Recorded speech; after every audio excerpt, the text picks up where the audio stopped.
નમસ્કાર, આપ જોઈ રહ્યા છો સંદેશ ન્યૂઝ. હું છું પ્રીતિ. આજે સવારે 2 કલાક એટલે 6 વાગ્યાથી લઈને 8 વાગ્યાની વચ્ચે 35 તાલુકા એવા છે કે જ્યાં મેઘમહેર થઈ હતી. નર્મદાના ગરુડેશ્વરમાં 5.5 ઇંચ વરસાદ આ 2 કલાક દરમિયાન વરસ્યો. તો સુરતના ઉમરપાડામાં 4 ઇંચ, તિલકવાડામાં 2 ઇંચ વરસાદ ખાબક્યો છે. આજે સવારથી જ દક્ષિણ ગુજરાતમાં વરસાદી માહોલ જોવા મળી રહ્યો છે અને 35 તાલુકા એવા છે કે જ્યાં સવારે 2 કલાકની અંદર 6 વાગ્યાથી 8 વાગ્યા સુધીમાં વરસાદ વરસ્યો. એમાં સૌથી વધુ વરસાદ નર્મદાના ગરુડેશ્વરમાં વરસાદ હતો, 5.5 ઇંચ.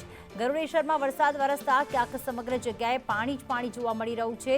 વાહન ચાલકોને હાલાકી. તો હાલમાં જે દ્રશ્યો સામે આવી રહ્યા છે કે રસ્તા ઉપર પણ નદી જેવા દ્રશ્યો જોવા મળી રહ્યા છે. ગરુડેશ્વર આ વિસ્તાર આપ જોઈ રહ્યા છો કે જ્યાં બાઇક ચાલક જ્યારે પસાર થઈ રહ્યા છે ત્યારે અડધું બાઇક પાણીમાં ક્યાંક ડૂબી ગયું છે. તો આજે સવારે 2 કલાકની અંદર વરસાદ વરસતા ઘરની બહાર, દુકાનોની બહાર હાલમાં વરસાદ જોવા મળી રહ્યો છે.